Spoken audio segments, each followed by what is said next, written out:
Najveći grumen zemlje, to ti je rodna gruda. A od svih čuda koja se na njoj zbivaju širom leta, za mene su najveća i najdivnija čuda nežna upornost trave i ljubav suncokreta. Suncokret je trenutak koji me uvek boli, a trava, to je večnost pamćenja i zaborava. Treba voleti tako kao što suncokret voli i pritom biti uporan kao što je uporna trava.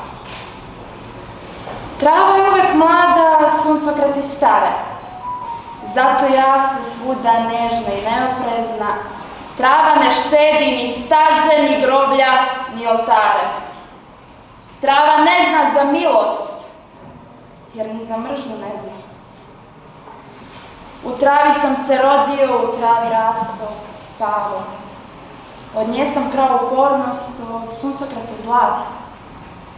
Bolje se za života poistovetiti s travom, nego posle otići u nešto nepoznato.